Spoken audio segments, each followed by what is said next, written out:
नमस्कार, NMF news देख रहे हैं आप। मैं हूं आपके साथ अभिषेक पुंडीर। चीन एक ऐसा देश है जिसकी बात का विश्वास करना बहुत मुश्किल काम है। मतलब चीन एक भरोसेमंद देश नहीं है और बात जब भारत के परिप्रेक्ष्य में कही जा रही हो तो चीन का यकीन करना और ज्यादा मुश्किल हो जाता है। लेकिन चीन एक चालाक देश है, वो अपना काम निकालना जानता है। मौजूदा वक्त में दुनिया के कई देश चीन के खिलाफ खड़े हैं। इसे अमेरिका के उदाहरण से समझा जा सकता है। भारतीय सीमा पर भी चीन लगातार निर्माण कर रहा है। चीन और भारत का सीमा विवाद जग जाहिर है। भारत और अमेरिका की भी नजदीकी लगातार बढ़ रही है, लेकिन फिर भी जिनपिंग के चीन ने मोदी की तारीफ में कसीदे पड़े हैं। चीन ने माना है कि पिछले एक दशक में भारत बदला है और जब से मोदी ने सत्ता संभाली है तब से भारत विश्व गुरु बनने की राह पर है।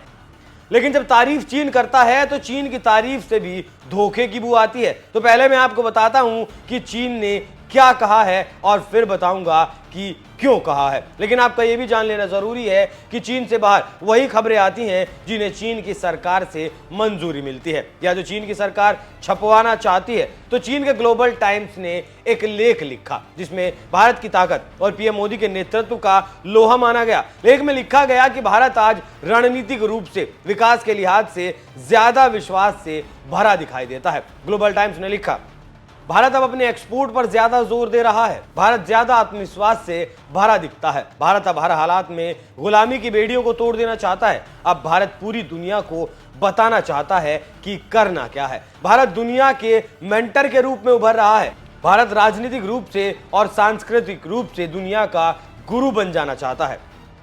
हालांकि ये पहला मौका नहीं है जब विश्व पटल पर दुनिया ने भारत की ताकत का लोहा माना हो और तारीफ की हो, बल्कि इससे पहले खुद चीन भी भारत की तारीफ कर चुका है। लेकिन अब अगर पिछले कुछ सालों का रिकॉर्ड उठाकर देखें तो भारत और चीन के संबंधों में खटास आई है। मुद्दा सीमा पर तल्खी का है, क्योंकि चीन लगातार अरुणाचल प्रदेश को अपना हिस्सा बताता रहा है। लद्दाख में भी विवाद है और ऐसे में अगर चीन भारत की तारीफ करता है तो उसकी तारीफ सवालों के घेरे में आ ही जाती है। हालांकि इस तारीफ का एक पहलू भारत के लिए फायदेमंद भी है, क्योंकि जब चीन इस तरह से तारीफ करता है तो दुनिया में भारत का कद और ज्यादा बढ़ जाता है, क्योंकि चीन दुनिया पर राज करने की चाहत रखता है और अब चीन की अर्थव्यवस्था लगातार डूबती जा रही है। यही कारण है कि वो अब भारत को रिझाने की कोशिश में लगा है, क्योंकि दुनिया के व्यापारी चीन से अपना कारोबार समेटकर भारत में काम करना शुरू कर चुके हैं। ऐसे में चीन पूरी दुनिया के निशाने पर है और जब चीन दुनिया के निशाने पर है, ऐसे में मोदी की तारीफ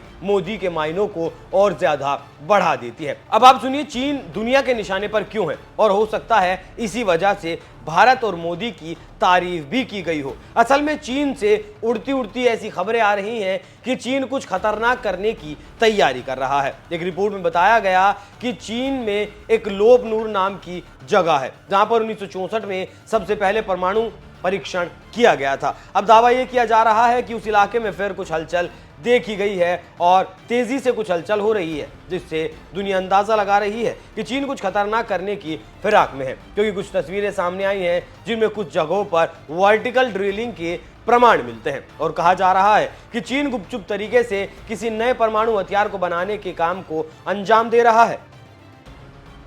तो जैसा कि मैंने पहले कहा था कि चीन कुछ भी कर ले उसका विश्वास करना थोड़ा मुश्किल काम हो जाता है। हालांकि अगर चीन कुछ खतरनाक करने की कोशिश कर रहा है तो उसका जल्द ही खुलासा भी हो जाएगा। लेकिन जिस तरीके से चीन ने भारत की और मोदी के नेतृत्व की तारीफ की, उसने दुनिया में भारत का कद बढ़ाने का काम जरूर किया है। और जिस तरीके से चीन ने भारत की तारीफ की है उस पर आप क्या राय रखते हैं? अपनी राय हमें कमेंट कर जरूर बताएं। नमस्कार।